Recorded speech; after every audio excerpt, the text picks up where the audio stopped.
corruption and instability that we see in the regime, see in this region today. And it's not uncharacteristic for there to be some kinds of corruption in juvenile democracies.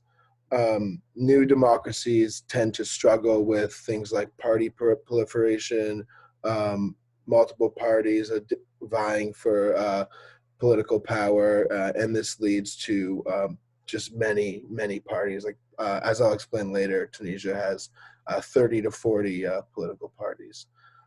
So we know, so my paper talks about how democracy in this region can decrease state capacity and lead to corruption. And I use Tunisia as an example for this. And I think that the lack of central control in combination with the abundance of political freelancing in this juvenile democracy is a main reason as to why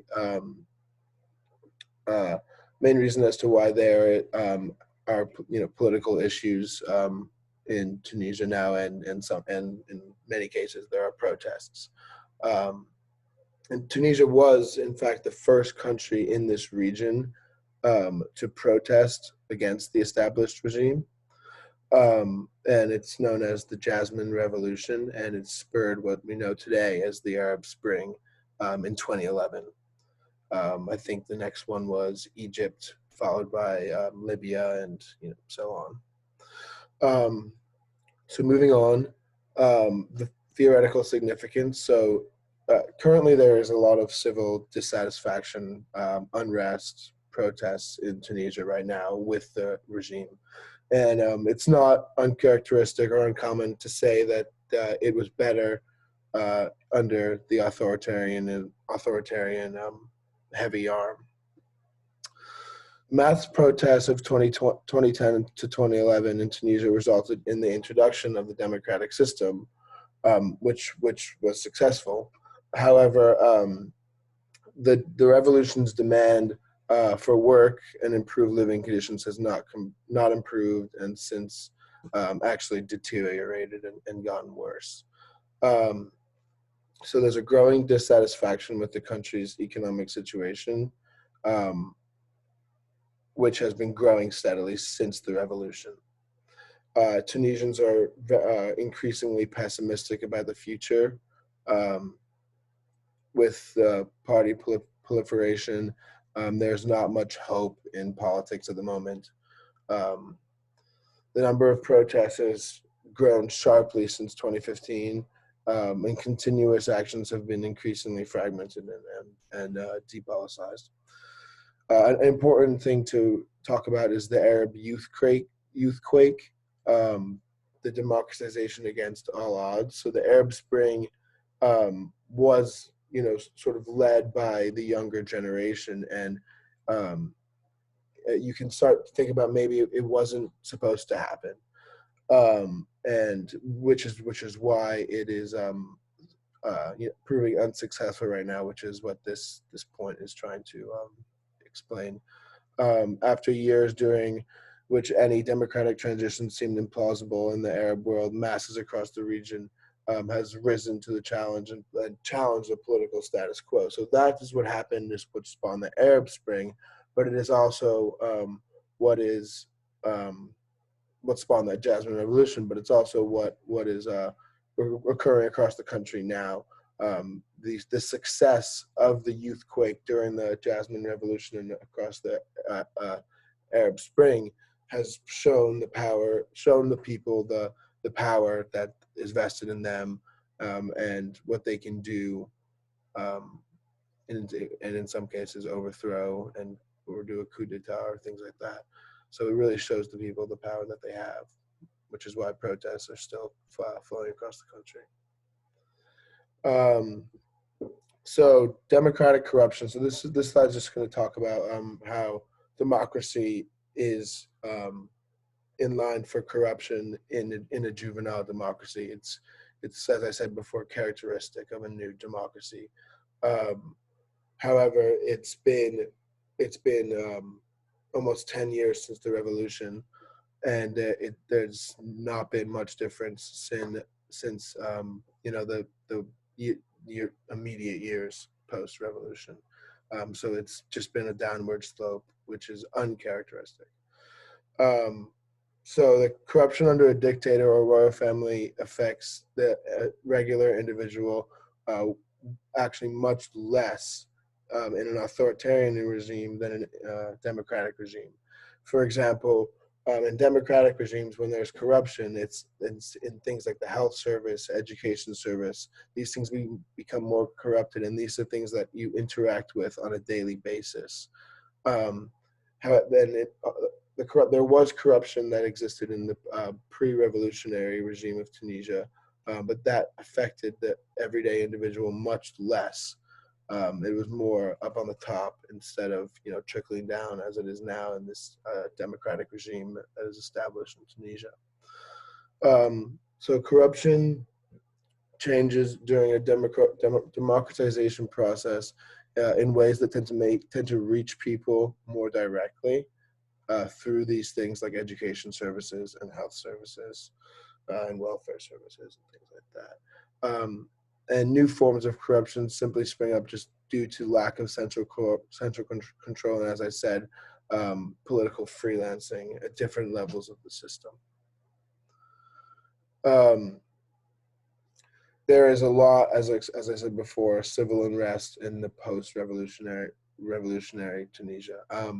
As I said, it is characteristic for countries to endure economic struggles, party proliferation in a new democracy. However, the unrest that Tunisian citizens are currently enduring is uncharacteristic of the new democracies.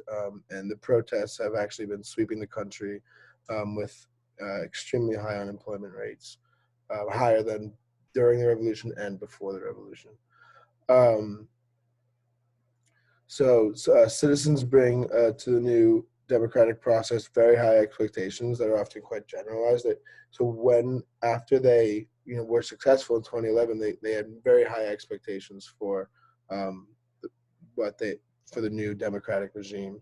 They expected the government's finally going to be able to take care of the bad people, the terrorist organizations, and the injustice and inequalities that existed.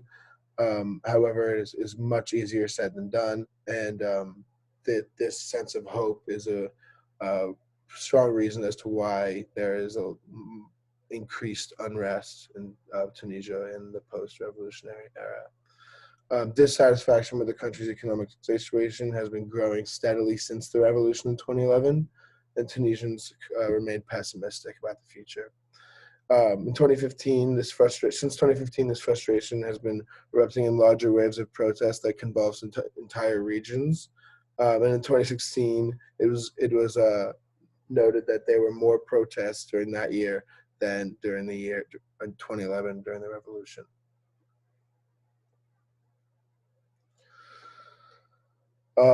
So Tunisia's transition to democracy is important to note because it tells us about why juvenile democracies are susceptible to corruption and why they're vulnerable to party proliferation. So new politicians and political parties come in and discover that they have a very, very weak state. They no longer have the security apparatus to crack down on any sort of dissent. So the state was weak before, but they had the apparatus to crack down on this dissent. So now they are in a weak state without this apparatus and need to form a democratic structure where individuals have to vie for power, which in the juvenile years causes increased party proliferation. So the state was weak before, but the authoritarian political structure that existed prior to the revolution clouded this weakness. So once this heavy hand is lifted, people really realize like how weak the regime actually is, which is something I'm going to discuss in my paper. And under authoritarianism, the states appear to be strong in certain dimensions because they're heavy-handed, repressive, and static.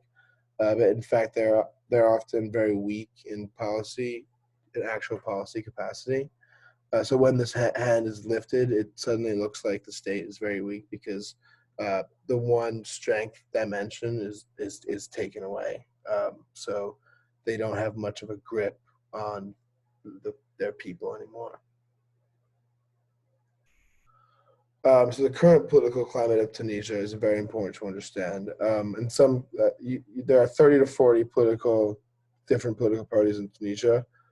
Party proliferation is a characteristic in young democracies, which is basically when there are like tons of different parties vying for power, and in some cases they fractionate and break into two and three, and you have party splitting, which has happened in Tunisia, and it makes it very difficult for the public to choose among these parties, and to differentiate which parties are legit and illegitimate.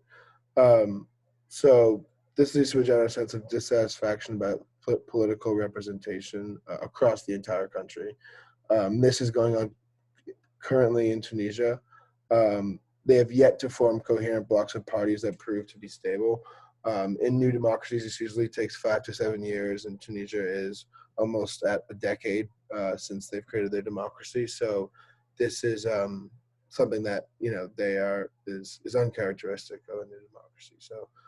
Um, so yeah, basically these parties form, but they don't really gain ground, and many don't even get into parliament. So they stick around at very low levels or try to get new formed and new alliances, and this is a reason why they may fractionate and split, which is what has happened, and parties continuously try and enter the system. So this is a current event that you may have heard of, the protests in Kasserine, which is a uh, poorer part of Tunisia that's not the capital, and which happened in 2018, and challenged state neglect and static economic movement. Citizens were fed up with high unemployment rates and limited state capacity in the post-democratization era of Tunisia. And Abarak Zorgui, who was a 32-year-old journalist, set himself on fire, which sparked protests, which have been going on to this day since this day in 2018. As you can see that there have been protests for almost the entire period of the post-democratization era of Tunisia. Um, Tunisian police responded to these protests with full force, launching tear gas at protesters, which only stirred them up more. And Kasserine is a very poor uh, uh, city, and also has nearby extremist groups, which is, just an example of the bad things that are going on in Tunisia right now. Another current event or semi-current event is the mining protests. The country's surging unemployment rate and lacking infrastructure has led to thousands of people to the mines of state-run GAFSA phosphate. And it's important to know that this is not a protest of people who worked in the mines. It's people who do not have jobs in the mines. So it's thousands of young and unemployed people were holding sit-ins in the production sites of Al Mitaloy, Midla, and Lalares. So it's people who do not have jobs who are trying to find jobs, because the CPG is they give the most jobs to Tunisia's southern poor region. And they're demanding jobs and protesting against state neglect. And they're surrounding the mines and doing some sort of sit-ins. And basically, just to review, it's important. State capacity and productivity is better under Ben Ali, and most Tunisian citizens would